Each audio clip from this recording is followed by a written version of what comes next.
Bueno, vamos a comenzar hoy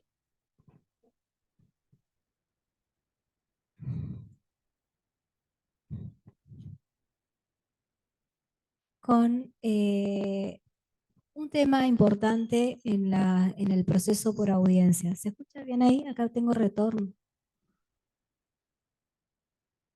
del Zoom. Ahí. El power lo ponen ustedes, por favor. Bueno, ustedes saben que Código Procesal Civil y Comercial de la provincia de Corrientes, o nuevo Código Procesal Civil y Comercial, fue reformado y entró en vigencia en diciembre del 2001. Tuvo algunas reformas o muchas reformas en realidad con perspectivas a hacer valer el derecho de fondo civil y comercial que fue reformado en el 2015 y un montón de perspectivas con respecto a los derechos personales, personalísimos y a la sociedad que en realidad fue evolucionando constantemente. Ese código fue proyectado casi a espejo de lo que fue el anteproyecto o es el anteproyecto del Código Procesal Civil y Comercial de la Nación, que bueno, no tuvo sanción. Es uno de los más modernos en el país. Muy pocas provincias tienen ese, si bien todos reformaron, muy pocos tenemos ese tipo de código con esas perspectivas. Antes de comenzar con el tema que es de interés nuestro, que son las pruebas en este proceso de conocimiento por audiencia, quería explicarles primero de qué se trata el,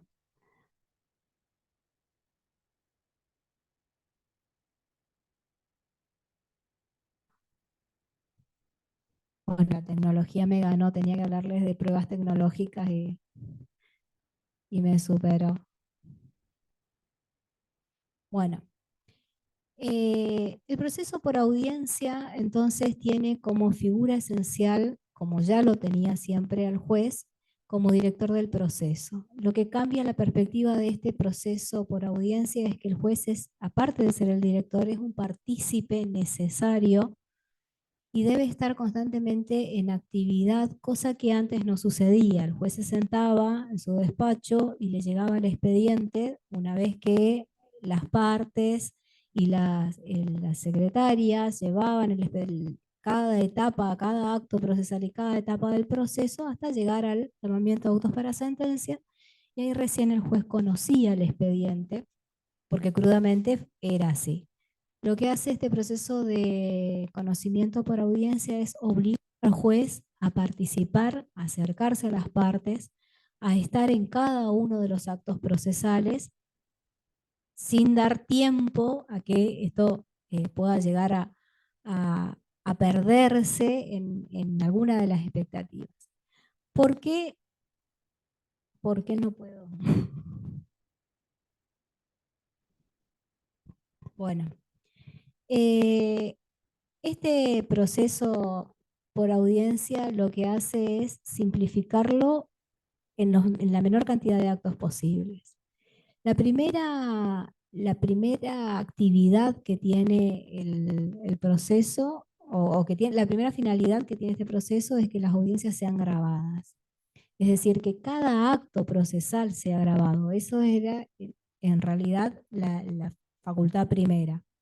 Entonces, eh, grabadas las audiencias como actos generales, y aquellos que son de mero trámite, que se encuentren grabadas en un expediente electrónico.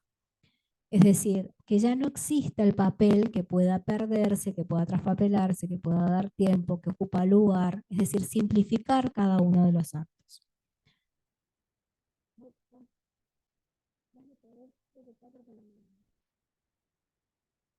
Bueno, el expediente, las audiencias están divididas esencialmente en dos, más allá de que el juez pueda llamar a conciliación en cualquier etapa del proceso, que pueda advertir de que puede existir una conciliación, llamarlas, y no todas van a ser grabadas. Las que sí o sí tienen que ser grabadas es la primera audiencia y la audiencia de cierre.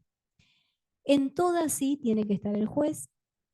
No van a ser grabadas aquellas que no sean necesarias o que el juez considere que por protección a alguna de las partes o de interés en particular del objeto del proceso de la causa no se graben. Las que no pueden dejar de grabarse, repito, son las primeras y la última audiencia. El expediente electrónico es un soporte electrónico propiamente dicho, en el cual el Poder Judicial lo establece en algunas plataformas, o sea, en Corrientes estableció, mal en decirlo, pero son 5 plataformas distintas para poder completar ese expediente electrónico. Como expediente electrónico en realidad no existe. Son expedientes digitales en los cuales se incorporan cada uno de los escritos a través de las distintas plataformas, tanto para el abogado desde afuera como para el personal, el secretario y los funcionarios desde adentro. Pero la idea es de que no exista más el traspaso de papel, sino que todo quede plasmado en ese expediente electrónico. Es decir, todo queda grabado, no hay más lo que se trataría de eliminar en todo caso es el papel.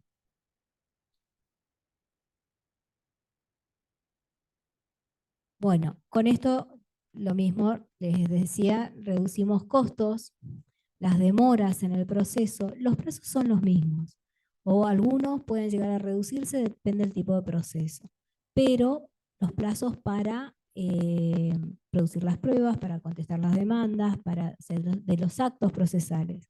Lo que debe acortarse son los plazos para poder responder en el proceso y al momento de llegar a sentencia. Es decir, que la sentencia sea dictada en el plazo realmente que el código lo establece y no estirarlo más allá de eso.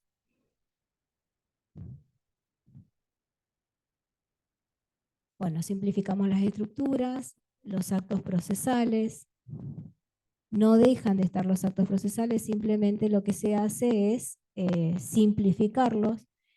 La publicidad y la transparencia es lo que se ve reflejado en los expedientes. La publicidad que existió siempre, la transparencia se ve reflejado en el expediente que lo puede ver el abogado desde su estudio, como lo puede ver el juzgado desde adentro.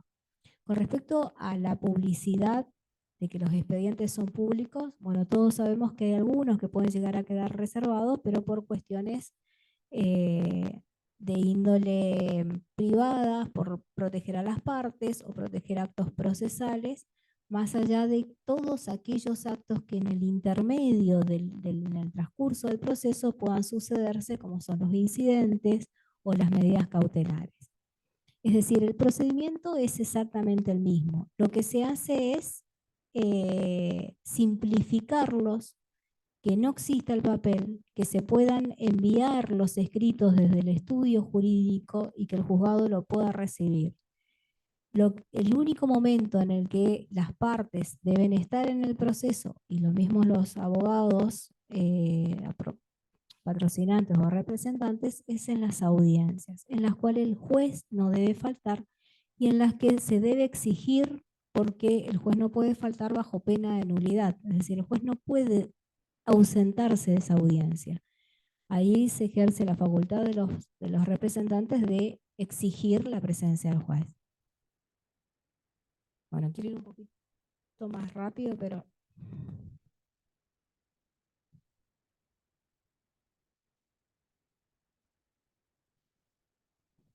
Bueno, entonces tenemos la demanda y la contestación como primera etapa del proceso de conocimientos por audiencia, con los plazos establecidos por el código para la contestación, es decir, el juez recibe la demanda, corre traslado de la misma y se contesta en plazo.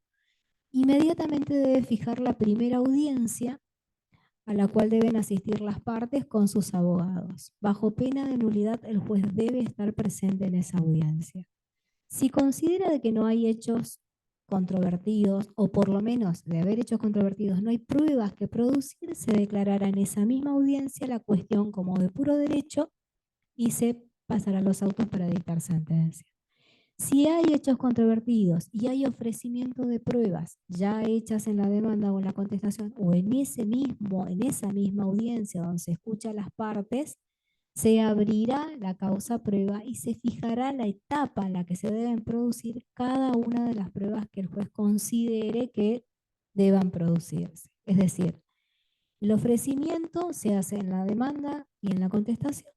En la audiencia preliminar, o que antes era audiencia preliminar, en realidad es primera audiencia del proceso de conocimiento, el juez receptará las pruebas y fijará el plazo en el cual se deben producir cada una de ellas.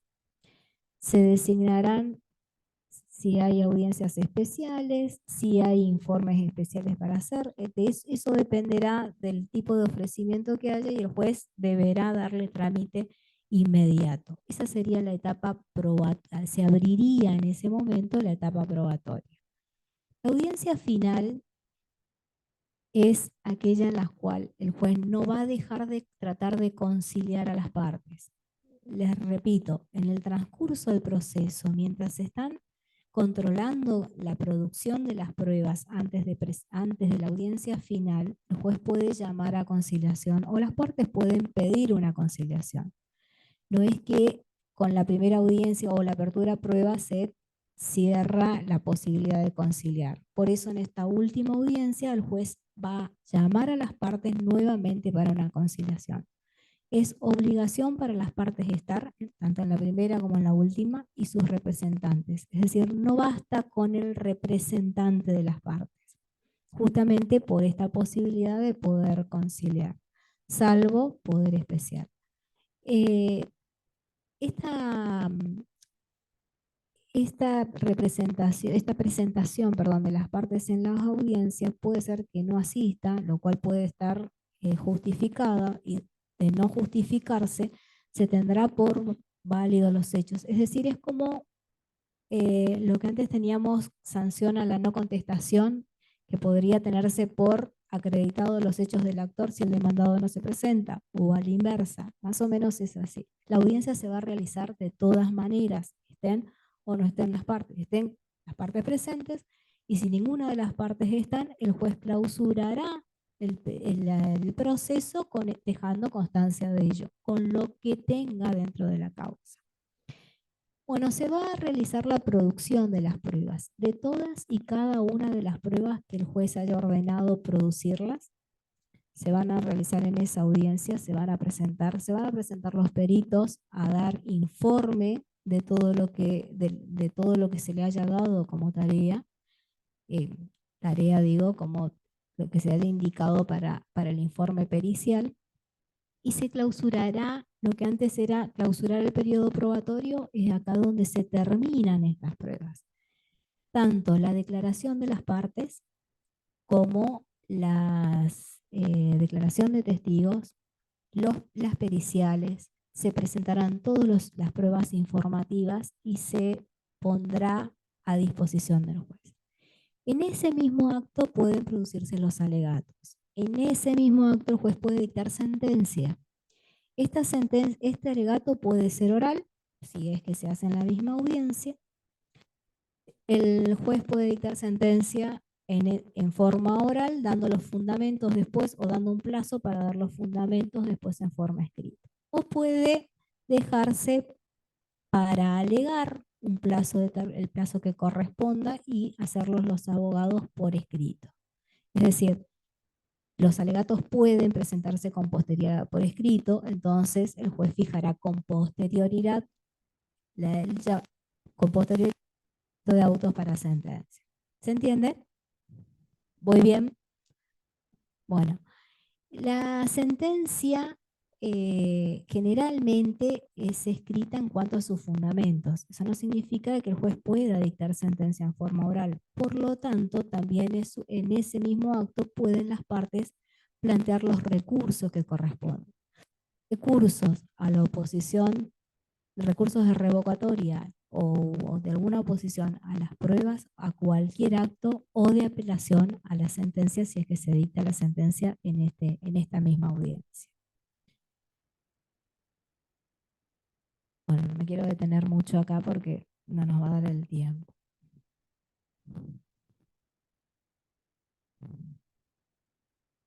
Bueno, entre todas las pruebas que ya vieron o que vimos siempre que están incorporadas al código, que están legisladas en el código, tenemos algunas nuevas o con nuevos nombres en realidad, porque estas pruebas no son tan nuevas, digamos. Una de ellas es la prueba trasladada o la incorporación que se hace de la prueba trasladada en el nuevo código. ¿Qué significa esta prueba trasladada? Es una prueba que fue producida en otra causa, en otro expediente, y que se la trae para su valor o hacerla valer en otro proceso, en este proceso ordinario. En este digo porque supongamos que este es el nuevo proceso. Son dos procesos distintos. Pueden ser incluso de distintas materias, grados y de distintas jurisdicciones. Única conexidad que necesitamos para trasladar la prueba es que realmente sea válida o poder hacérsela valer a una de las partes u oponer alguna de las partes del proceso. Para ello necesitamos requisitos esenciales. Primero, ¿qué valor probatorio tiene esta prueba trasladada para el nuevo expediente? Porque la valoración de la prueba se hizo en otro expediente con otro juez e incluso pudo haber sido de una materia totalmente distinta. Supongamos una prueba que se realiza en un proceso penal, poder trasladarla al proceso civil. El tipo de valoración es totalmente distinta. El procedimiento penal, donde puede ser la investigación y a un juicio, en el proceso civil no lo es.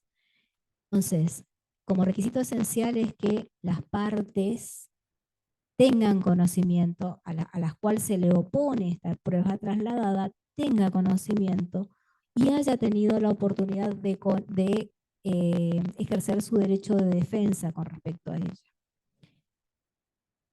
¿Por qué traer una prueba que no es de otro proceso y no producirla nuevamente en una causa que es totalmente nueva? El principio que rige a esta prueba trasladada es el principio de economía procesal.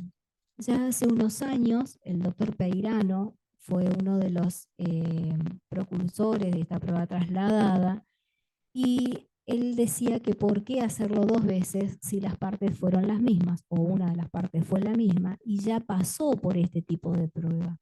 Ya se ejerció ese derecho. Es más, en el tiempo podría haberse perdido tanto el derecho de ejercer su defensa como de producir la prueba tal cual fue hecha en el momento oportuno. Entonces, el juez valora o no valora la prueba. Si la prueba fue valorada efectivamente en un proceso anterior, quiere decir que el juez ejerció el principio procesal de conocerla, de valorar y de darle el valor que corresponde.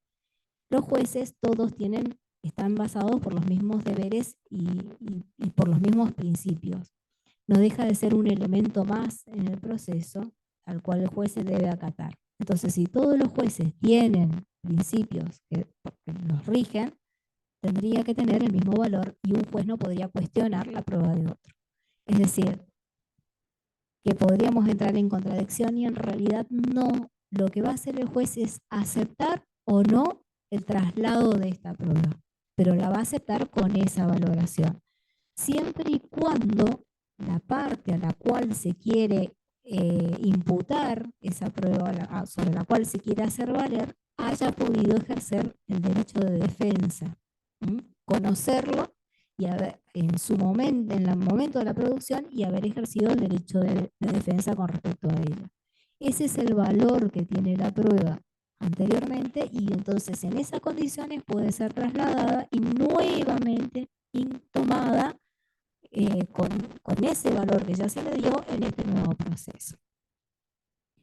¿Cuáles son esas pruebas? Bueno, los informes, las declaraciones, tal cual esté hecha, así se va a trasladar. El artículo 231 del código es el que expresa o acepta el traslado de estas pruebas. persona contra la que se aduce tiene que haber sido parte del proceso. No importa si la otra es o no es parte, ¿está? Sino contra quien se va a aducir la prueba, tiene que haber sido parte en el derecho, en el proceso. ¿Por qué? Porque es ella la que tuvo que haber conocido en el proceso anterior. Tiene que estar citada, tiene que estar prohibida en la audiencia, y de no haberlo conocido, no haber ejercido su derecho de defensa, el juez es el que tiene la facultad de poder aceptar el traslado de la prueba o desecharla.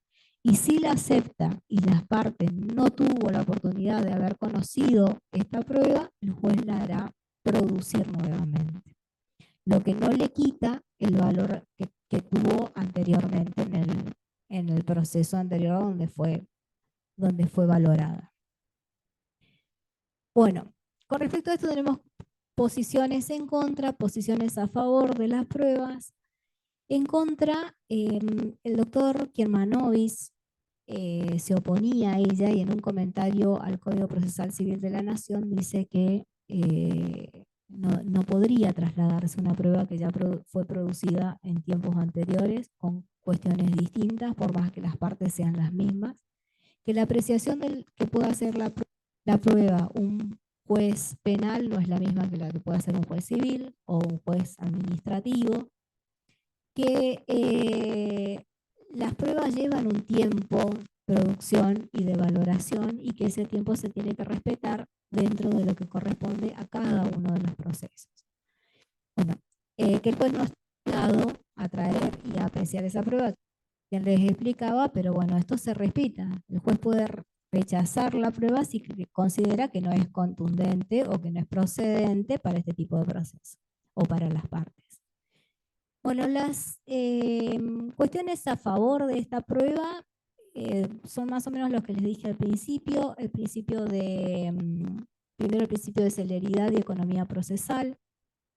La unidad de la jurisdicción, que también les decía yo, todos los jueces están obligados a entender y a valorar las pruebas tal cual son presentadas, entonces no tendría por qué haber contradicciones. Establecer una amplitud probatoria, que es el medio legítimo y eficaz, que es lo que dice el artículo 231, siempre y cuando las partes o la parte a cual se le imputa haya tomado conocimiento de ella. Hay, por ejemplo, casos en los que me acuerdo en este momento, en cuanto a cuestiones civiles, una prueba que fue ofrecida para hacerlo lo más sencillo posible. Donde más complicado se pone a veces, o donde más pueden ofrecerse, son en los daños y perjuicios, ¿no? O en los accidentes. Pero hay causas muy concretas, como por ejemplo el cobro de pesos o los ejecutivos, donde hubo un caso que me tocó verlo en ese momento, por eso me interesó. Sucedió al revés. La prueba fue ofrecida porque era simplemente un pagaré en el proceso civil. En la provincia de San Luis se hizo la denuncia por estafa y se ofreció como prueba este documento que estaba en el proceso civil, que comenzaba a tener la producción de la prueba porque se había designado recién peritos. ¿Qué sucedió? En el proceso ejecutivo, porque es un proceso especial, no es uno de conocimiento, lo único que se puede probar el perito es si es o no es la firma. El tipo de tinta, el tiempo en que se firmó o de cuándo data ese documento, no son puntos de pericias en el proceso ejecutivo. Sí, en el proceso ordinario, pero no en el ejecutivo. Pero en la provincia de San Luis piden que se haga allá la producción de las pruebas porque los denunciantes, que eran los demandados, allá eran denunciantes por estafa, decían que era una denuncia penal. Entonces se pidió para que allá se haga la producción de la prueba de este documento, que Corrientes mande el documento a la provincia de San Luis para que allá se haga el peritaje, porque hacer una denuncia se iba a abrir o sea, iba a ser el mayor el campo de valoración de la prueba, es decir, el perito se iba a tener que pronunciar con respecto no solo a la firma, sino al tiempo en el que se redactó el documento, la tinta que se ocupó, formas que se firmaron, cosa que era más limitado en el proceso ejecutivo. Por lo cual, en ejercicio del derecho constitucional de la defensa en juicio, que es un principio constitucional, se tuvo que mandar el documento y la producción de esa prueba se hizo en la provincia de San Luis. Lo que llevó también como 2 años más, entre idas y pandemia de vuelta. Cuando el documento, el informe pericial, la prueba, se traslada, en realidad en este caso al revés, se trasladó al juzgado de origen, el informe pericial, se verificó realmente que era la firma. Pero más allá de esa anécdota, hubo un traslado de pruebas para poder ejercer el derecho de defensa de las partes. Se entienden por qué a veces el juez tiene que aceptar la producción de las pruebas hechas incluso en una jurisdicción distinta, porque la obligación de ellos es entender el contenido de la prueba. La obligación de los peritos es dar un informe fiel de lo que se está realizando, no son partes en el proceso. En este caso, bueno, era realmente la firma de los demandados en un proceso ejecutivo y denunciantes que perdieron el juicio en un proceso penal, pero podía haber sido al revés también. Bueno, el principio de economía, que en este caso no sucedió, puede suceder de que tomándolo como que si acá no existió todavía el proceso ejecutivo, al trasladarse la prueba ya está producida. Ya tenemos el informe pericial. Bueno, debe ser propuesta por las partes, debe tener conocimiento a quien se le está imputando la prueba y debe ser es valorada, perdón, por otro juez, pero debe ser aceptada con esos valores por el juez que recepta la prueba. ¿Qué garantías tenemos con estas pruebas? El principio primero de contradicción y bilateralidad, lo que les decía, debe conocerse. De no conocerse, debe producirse nuevamente. Tiene que ser solicitado por la parte contra la quien se oponen. Las pruebas producidas en el proceso, sea o no una prueba en el mismo proceso, en otro proceso o entre distintas partes. Y la prueba producida en donde se decretó la caducidad, ¿es válida o no es válida? Si se decretó la caducidad, decimos, bueno, no existe más proceso, no existe más pruebas. El principio es que si la prueba hubo producción de la prueba y hubo resultado, la caducidad es solo por el transcurso del tiempo del objeto del proceso. Entonces la prueba está producida y puede ser trasladada. En los casos de los procesos que son anulados, bueno, ahí tenemos que ver dos situaciones. Si la anulación, el hecho que anuló el proceso, no es convalidado, perdón, se pierde la prueba. Es imposible producirla porque se anuló totalmente. Ahora, si los hechos que dieron origen a la anulación son convalidados nuevamente, puede hacerse trasladar esa prueba y hacerse valer en un nuevo proceso. Lo mismo que en la caducidad. Bueno, voy muy rápido. Estoy un poquito acelerada porque me dijeron que tenía menos tiempo y nos faltan todavía las pruebas. Bueno, ¿qué conclusión llegamos con esta prueba trasladada? En principio, estas son conclusiones más que nada personales, no hay muchas opiniones al respecto. Recién les decía yo, hay muchas contradicciones, pero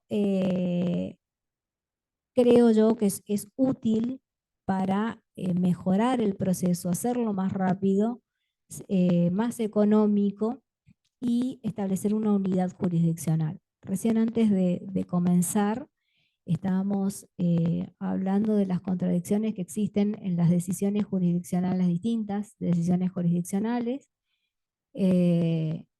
los llamados internos criterios del juez. C es poner en duda realmente el sistema jurisdiccional.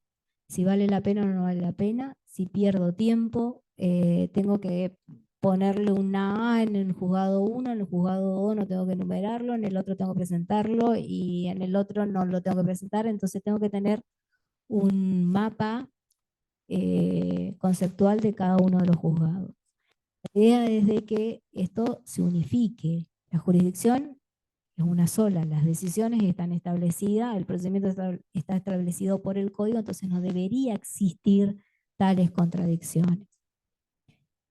Sería válido esto si todos los jueces pensaran igual y se atienen a la posibilidad de trasladarla con el mismo criterio que lo establece el código, sin criterios propios o personales. En ese caso, si fuese así, entonces sería realmente útil trasladar la prueba. ¿Qué validez se le da? Y la validez del principio, respetar siempre el principio de bilateralidad, es decir, que el que ofrece tiene la posibilidad de ofrecer la prueba, de trasladarla, y contra quien se opone la prueba, ejercer su derecho de defensa, es decir, un principio constitucional. Bueno, analizar todas las incidencias que puedan llegar a tener y establecerlo dentro del mismo contexto de pruebas al momento de que el juez pueda valorarlas y tomar sentencia. En realidad ya está valorada, sino de que actúe en consecuencia. Bueno, ¿alguna pregunta hasta acá? Los estoy aburriendo. Sí,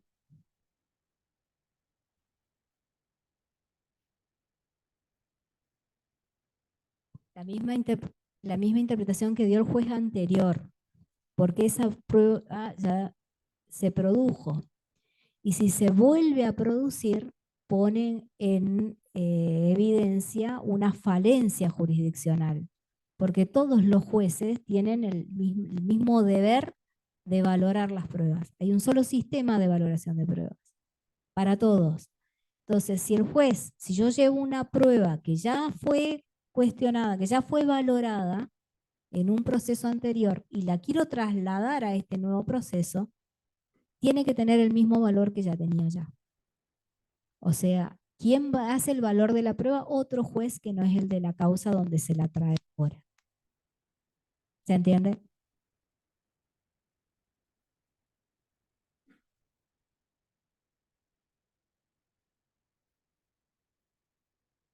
¿Cómo, cómo?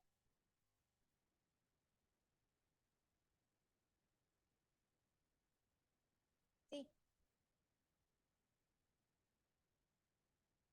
No, no hace falta. Puede haberse concluido, generalmente en los daños y perjuicios o en los accidentes, sobre todo, se espera primero la producción de las pruebas o el periodo del proceso penal. Esas pruebas que tuvieron su producción en el proceso penal son las que se pueden trasladar al proceso civil. El juez civil no puede cambiar la valoración de esa prueba. Esa prueba vale tal cual la valoró el juez penal. Bueno, eh, vamos a otras pruebas, entonces otras nuevas pruebas. En realidad fueron pruebas que se están incorporando, incluso aún todavía estamos en proceso de incorporación por la evolución de la sociedad, la evolución de la tecnología. Ya de entrada hablábamos de que ya no tenemos más expedientes en soporte de papel, o vamos a hacer de cuenta que no lo tenemos. Tenemos expedientes electrónicos y las audiencias son grabadas. Desde ahí ya tenemos un avance grandísimo, lo que era el código anterior. Constantemente estamos en uso de tecnología, de Internet. Cualquier persona, bueno, cualquiera, realmente hay sectores vulnerables que no llegan a tanto, pero eso a Internet realmente es fácil para cualquiera desde un teléfono o de computadora, incluso los niños que estén en edad escolar. Entonces, incorpora este código el cambio de papel por los soportes electrónicos, o por lo menos soportes que no sean papel. de por sí tenemos la eliminación del expediente electrónico. Más allá de las falencias que todavía tiene el Poder Judicial con respecto a la incorporación de estos expedientes electrónicos, de los escritos, de los tiempos, de respetar las formas, estamos lejos de lo que realmente el código hubiese esperado tener. Estas pruebas, o estas nuevas pruebas, están reglamentadas desde el artículo 246, 247 y 248, como la eliminación del papel por el sistema electrónico. El Poder Judicial debería haber, o debe, o trata de establecer los soportes necesarios para que se incorporen estos escritos digitales y el expediente esté a disposición de las partes, es más, sea público. Se tiene lo que se puede. El juez tiene facultades para poder entenderlos y dar las soluciones cuando no se puede o no se tiene realmente la posibilidad de hacerlos digitales y bueno, o cambiar el papel por otros papeles. Vamos a ver ahora cómo se transcurre esto. Bueno, el derecho a la prueba, primero que es, dijimos hoy ya, es un derecho fundamental, es un derecho constitucional que las partes puedan ofrecerlas. Si no pueden hacerlo digitalmente, van a llevar el papel a tribunales y el juez lo tiene que recibir y digitalizarlo él o buscar la forma, porque el principio es lo que no se puede perder. Por eso es que se tiene que ir preparando todo el sistema para que realmente, si el código dice, y si el sistema jurisdiccional propone que se elimine el papel, bueno, tiene que dar las herramientas necesarias para que el justiciable, no tanto el abogado, porque el abogado es el malabarista para ver cómo lo hace llegar, pero el justiciable no entiende y necesita que su prueba esté incorporada al proceso y hacer valer sus derechos. No importa si tiene razón o no tiene razón. El justiciable está para que se lo escuche y para que se incorpore estas pruebas al proceso. El código dice que hay que reemplazar el papel por los soportes digitales. Bueno, díganme o denme las posibilidades para poder hacerlo. Digo malabarista porque realmente entiendo que tratan de hacer malabares para poder hacer llegar las pruebas al proceso sin tantas piedras en el camino. Debe admitirse y deben valorarse las pruebas.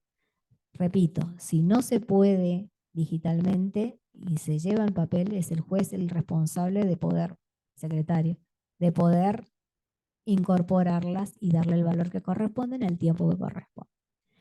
Bueno, para ello existen muchas pruebas de este tipo. En principio, hace años ya tenemos las pruebas científicas. Comenzamos con el ADN, en el cual era una de las pruebas de mayor valor probatorio, porque científicamente, o como también llamada en su momento prueba científica, el resultado era único. Pero hasta no hace poco vivíamos peleando para que el demandado o a quien se le imputaba se presente realmente a realizarse el estudio de ADN, y si no era primero fue un indicio, después la posibilidad de tenerlo por opuesta a la prueba. Después comenzaron las pruebas tecnológicas. Primero existían en el software, pero el software no se vinculaba para poder entenderlo, para poder incorporar las pruebas que estaban en software del hardware. Si no existían, si no tenían un buen soporte, no se podían traer al proceso. El problema es que funcionaba muy bien afuera, pero al proceso no había forma de traerlos. Entonces, la única forma era designar un perito especialista para que secuestre la computadora y haga el descargo de la misma y a través de un informe lo incorpore al proceso. Seguíamos con el papel, seguíamos con el mismo sistema, porque el juzgado no se iba a llenar de computadora. Bueno, más o menos. Después, no muy Mucho tiempo después comienzan los correos electrónicos, que fueron medios de comunicación, pero medios de pruebas esenciales para muchos de los procesos y que las partes los querían hacer valer, los querían incorporar. El problema es que cómo se incorporaba esta prueba que estaba en un correo, en un sistema de internet, al proceso. No había otra forma que hacerlo como documento. Se imprimía y se llevaba, pero no dejaba de tener validez realmente porque era una impresión que no sabíamos de qué computadora salía. Volvemos al perito para que vaya a la computadora y vea de quién es el correo electrónico, haga el informe, seguíamos con el papel. Más allá de que se le tiene que dar, comenzó, perdón, a dársele un mayor valor probatorio a los correos electrónicos como prueba. Después comienzan a aparecer las pruebas científicas ya un poquito más actualizadas, desaparece el hardware como prueba pericial o de informe de los peritos y lo que se hacía era designar sí un perito, pero para saber exactamente de dónde salía ese documento, de qué red salía el documento, vincularlo con el código de acceso a las computadoras del cual el documento se emitía y así ese informe recién incorporarlo en el proceso. Es decir, poder identificar perdón que saqué quién realizaba o de dónde venía las escrituras o los correos. El problema que sucedió con esto fueron desaparece el hardware, pero aparece la web, y ahí es donde se comienzan a perder todas las señales, o por lo menos el camino que conducía a saber de dónde venía o quién lo escribía o de dónde aparece. Bueno, designarlo otra vez nuevo perito. Ahora el perito se designaba, pero antes secuestraba la computadora y de los archivos sacaba el informe. Acá no podía meterse en la web, no había forma de seguir, o si estaba en la nube, o si se incorporaba en otro, se trasladaba, supongamos, del Google a otro soporte técnico, y cómo lo hacía. Bueno, ahí es donde comienzan ya las pruebas científicas y el perito, si bien es un especialista, debía capacitarse científicamente para poder acceder realmente a lo que el juez quería hacer probar. Se crea entonces de esa manera, creo que fue en 2016, un sistema de comunicación esencial que fue la que posibilitó u obligó, pudo obligar la jurisdicción a que se den los informes, pero esto sucedió a través de muchos delitos informáticos, sean estafas, como muchos delitos sexuales o de acoso sexual. Entonces se creó una fuente de comunicación que fue ENACOM, el registro de identidad de usuarios de comunicaciones, ya que el perito no tenía acceso a esto. Este sistema se crea, se organiza de tal manera para que cualquier juez o policía, o sea, cualquier autoridad pueda pedir informes y después de una serie de requisitos puedan capturar de dónde venían esos mensajes, quién los emitía y darle la identidad que correspondía, porque se los podía ver, se los podía captar, pero no se sabía de dónde venía. Comenzaron los traslados de usuarios de unos a otros y no se podía identificar porque no sucedía en una ciudad o en un país. Esto fue mundial. Y la rapidez con la que se trasladan los usuarios de uno a otro sacándose la identidad era mucho más rápido. ¿Cómo podemos aplicar? Bueno, en esto sucedió también con los mensajes de distintas aplicaciones telefónicas, WhatsApp, LinkedIn, Messenger, sobre todo porque se informa, ENACOM informa que en realidad en un principio era uno solo el soporte que manejaba todo el sistema, es decir, tanto WhatsApp Facebook, Instagram. Entonces, entraban por uno de ellos, capturaban las conexiones de todos, de todas las redes, y de ahí comenzaban a pasarse los usuarios cometiendo distintos tipos de delitos. Entonces no se podía identificar quién era realmente el emisor o el que cometió el primer delito.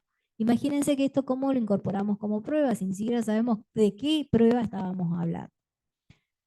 Bueno, con el teléfono primero existían las capturas de mensajes, o sea, las capturas de pantalla, perdón, o los screens. Y se imprimían y se llevaban como prueba. Volvíamos a la prueba del soporte de papel, pero no sabemos quién la emitió. Entonces, bueno, ofrecemos el teléfono para que un técnico mire y sepa quién es el usuario. Ahora vamos, ¿y a dónde lo encontramos el teléfono? ¿De dónde vino? En principio, las compañías telefónicas tenían la obligación de contestar a quién pertenecía ese número del cual se recibe el mensaje. Pero después existieron los chips portadores, que creo que está prohibido ahora sin que se dé una identidad o un número, o sea, un número de documento, pero fue imposible. Esto aparte sucede en tiempos veloces. Bueno, no existe. Con respecto al teléfono, si se tenía el móvil, el aparato, bueno, como antiguamente con las computadoras, se ofrecía el móvil, ahí sí el perito lo desarmaba y bajaba los informes, podía establecer la identidad. Pero se dieron cuenta que la identidad no existía nunca. Ese número fue pasando de portación en portación. Bueno, la única forma era a través de los registros de identidad de usuarios y la cancelación de las ventas de los chips sin registro, ¿no? O sea, sin los móviles, sin facturación, pero creo que me entienden. Bueno, entonces, ¿cuál es la forma? Si se tiene el dispositivo, ofrecer el dispositivo. Si no se tiene el dispositivo, inmediatamente hacer la denuncia del número del cual se está recibiendo. La empresa lo que va a hacer, guías de comunicaciones, es rastrear ese número de dónde viene para poder identificar, porque se supone que todos tienen identificaciones. Ahora, ¿quién ordena esto? Yo ofrezco al juez para que ordene esto. ¿Y por qué lo ofrezco si no tengo nada? Bueno, lo que se ofrece únicamente es ese mensaje y esa denuncia que el juez civil no quería recibir porque no era su competencia, tenían que ir a la policía no tiene sistema técnico y así seguíamos dando vueltas sobre lo mismo y seguimos dando vueltas sobre lo mismo. No hay formas más que bloquear el responsable directo de la línea de internet. Es la única forma y para eso sí tiene facultades cualquier juez. Bueno, con respecto me fui para atrás.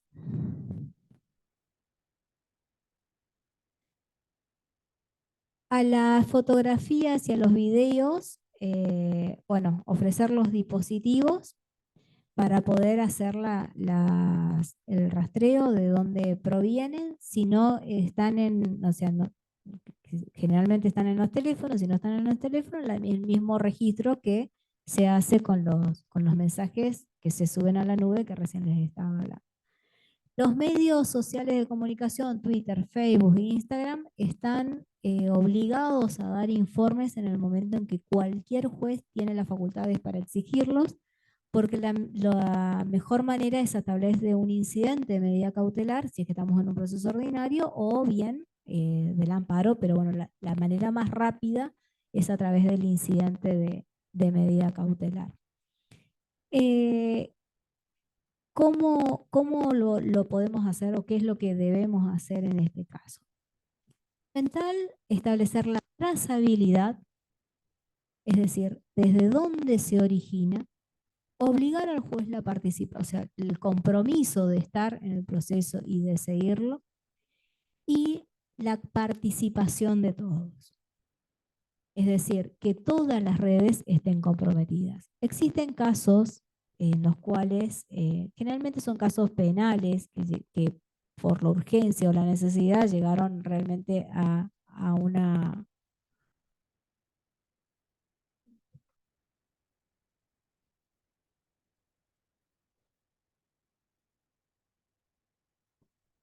Ah, bueno, no era yo.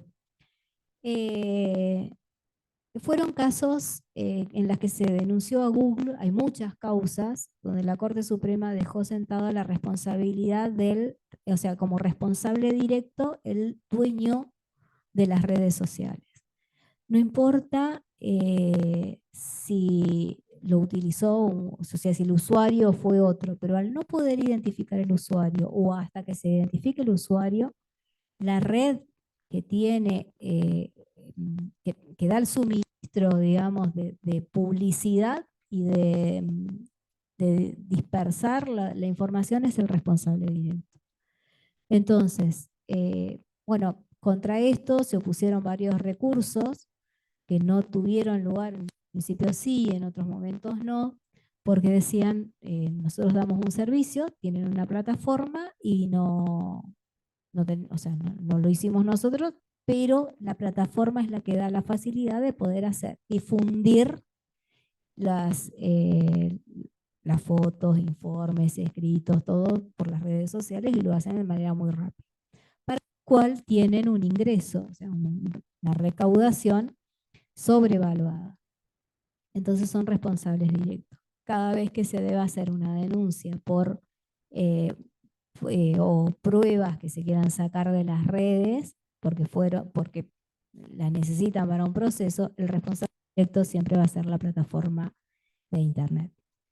En cada jurisdicción tienen su plataforma, no importa si la sede de Google se encuentra en otro país o la que sea, se, tienen sus sedes siempre en cada país, en cada jurisdicción y es federal, por supuesto, en estos casos de delito, pero son responsables directos. Por eso hay que ir por esa vía. ¿Qué se ganó con esto? Que realmente ellos tengan los filtros suficientes para poder controlar antes de que esto sea público. Bueno, creo que fue un poquito rápido, pero porque me habían apurado, no sé si tienen alguna pregunta con respecto a estas pruebas.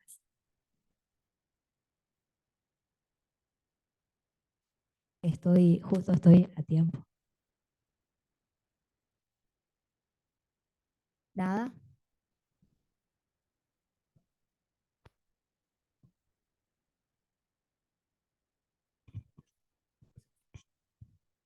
Hola. Usted en un momento dijo que para poder probar quién era la persona que mandó mensajes se pidió un informe a la empresa telefónica. Sí. Y con respecto a las redes sociales, usted dijo que se mandaba un informe a, por ejemplo, a Facebook sobre quién era la cuenta. ¿Sí? Depende de dónde fue emitido los mensajes o cuál es la prueba que se quiere enviar. Si es una prueba de mensajes de texto de WhatsApp, el mismo responsable de la plataforma de Facebook y de Instagram es la de WhatsApp. Por eso eso fue un informe que lo dio la empresa de comunicaciones. Entonces, el responsable siempre va a ser uno, pero las tres o cuatro plataformas pertenecen al mismo responsable. Entonces, cualquier pues se pide y tienen la obligación de contestar. Gracias.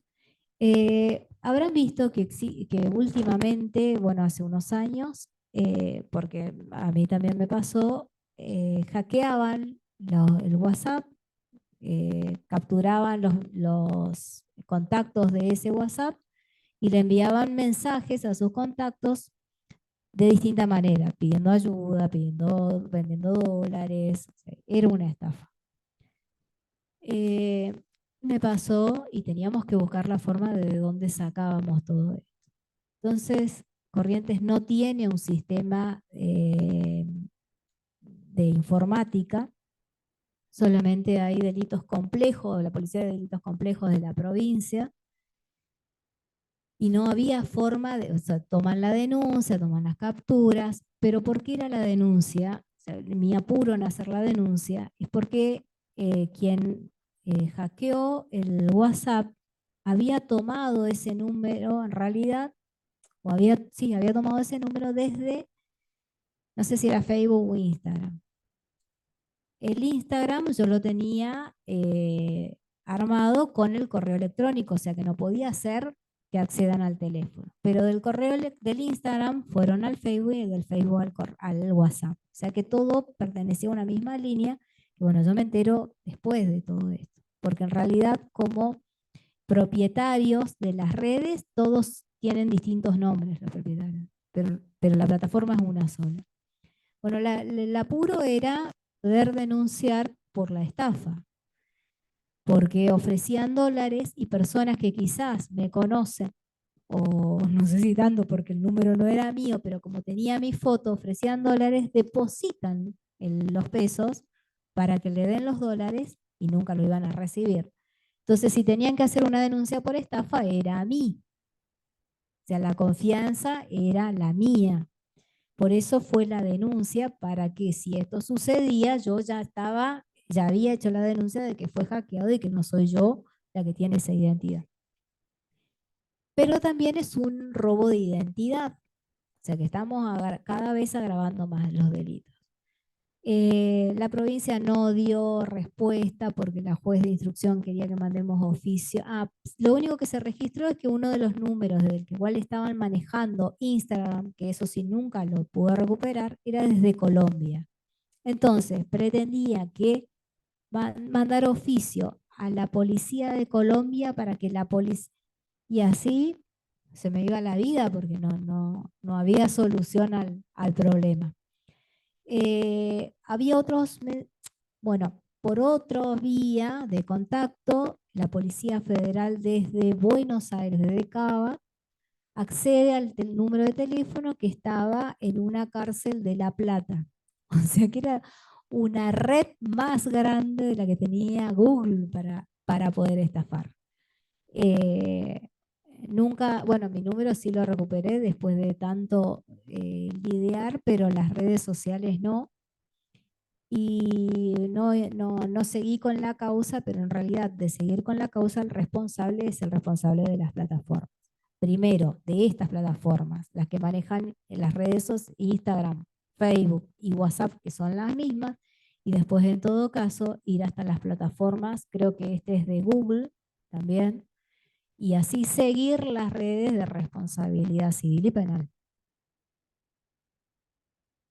Hay que hacer las denuncias. Es tedioso, pero lo malo es que no tenemos un buen sistema para hacerlo rápido de incorporar estos documentos como pruebas, o sea, informes como pruebas en el proceso de investigación. Bueno, ¿alguna pregunta? ¿Quedó claro o nada? Bueno, es un poquito más amplio, sí.